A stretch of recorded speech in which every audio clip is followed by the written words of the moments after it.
Hello and welcome to part 3, the last part of the Kodak Tourist film camera series that I've been running for the past couple weeks. Part 1 was spooling and loading, the 70-year-old camera. Part 2 was out on the New York City streets shooting with it. You can get those two videos down below in the description. They're both down there. It's about a 7 or 8 minute watch. And then you can come to here to finally see what the results are. At the very beginning, I think, and I'll play a clip, so I could be wrong, but I think I said if we can get 5 decent photos, we'll consider it a victory. So let's set a goal now. Episode 1, 3 photos. I also said 5 with the impression that we had 30 to 40 attempts, and we actually only had 16. As we discussed in the last video right before it ended. So 16 photos. Let's see what we got here. I shot the first roll in part 2, and then between then and now, I shot the other one and got both developed. So we have all 16 photos here. So let's see and go through and see what we got. Alright, this is photo number 1. Not stellar. We'll just start with that. Vague skyline. I don't even know. I forget what I even photographed. It's so bad. But this is our warm-up. This was 1 of 16. Let's see if they get better. These are scans that the developer gave me. Number 2, I think I accidentally double exposed this one. So that's my bad. Number 3. Okay, a little bit of clarity. Getting a little bit better. This looks like a light leak to me. So some light slipped in sometime throughout the process. It's an old camera. It could have been my bad. It could have been whatever. This, I do know what was a photo of. It was a parking lot. You can see the prices here. And then there was some graffiti. Not great, but better than the first 2. Number 4. This is a street in Seaport. Not great. Okay, a little bit better. We have some lights up here. This is just a small cobblestone street. That was the first shot in part 2, the first photo I took. But yeah, we're getting a little bit more clarity. I was shooting at night for this first roll, the 5 photos we've looked at so far. So let's continue. That made it a little bit tough. So this one I properly exposed and eyeballed the focus, which is difficult to do, but I did that for the sign, and I didn't quite take into account just how dark the rest of the frame would be. It's still a cool photo, but it's nothing to write home about. There's our first decent photo. This is a little bar right off Fulton.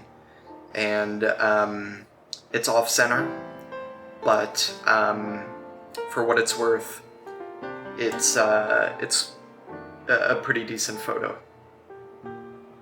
So that's number 1.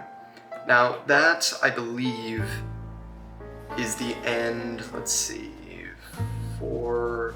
I think we have 1 more. So this is number 8. No, this one is. Yeah, this is the first one on the second roll. So these are all shot in daylight now instead of nighttime. So pretty good.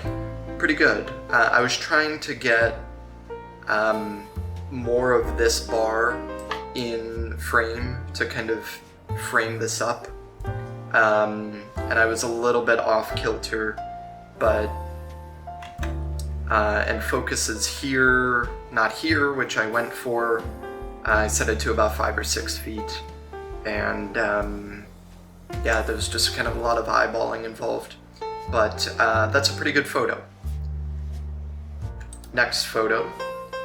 I quite like this. Yeah, it's out of focus. Nothing here is in focus. However, and yeah, anyways, I quite like this. This is a cool background. I want to try to use this somewhere.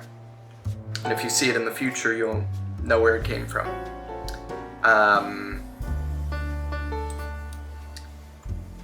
This was a cool shot with the smoke,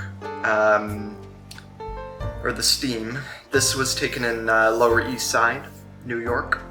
I stood here for a while and waited for some of the smoke to clear to get the street sign and street light, and I quickly took it as I saw it appear barely. Not as much of a centerpiece as I was hoping it would be. It's kind of down here and not super properly focused. It also looks like my shutter was a little bit slow. Everything's a little bit blurred, but not out of focus blurry, almost like motion blurry. So still a super cool photo, I think. Next, this was through the gate of a cemetery, and I tried to get this down the center. Obviously, I missed that mark. It's very difficult because the lens is not centered, and it's harder than you think to eyeball that. Even with the crappy viewfinder, which helps you to line it up, it's like, yeah, it's not great. But and also out of focus. But I like this photo. I think that it's decent. Here's one of the best, I think. I purposely dropped shutter by a lot. I think that this was shutter 10, and I jacked f-stop. So basically shutter's letting in a lot of light because it's a long exposure, which creates this motion blur that I was going for. So we have to compensate by closing the iris so that we don't overexpose. And for doing that in my head on the fly, I think that it turned out pretty sweet. I like this photo. Last two, I think. Yeah, here's one. A little underexposed. However, I think that it's cool. It's almost like noir. I think that it's cool. Yeah, not centered either. But not bad. And then this was on the side of a wall here, and it's a decent photo. It's not framed, like there's too much of the wall and not enough of everything else.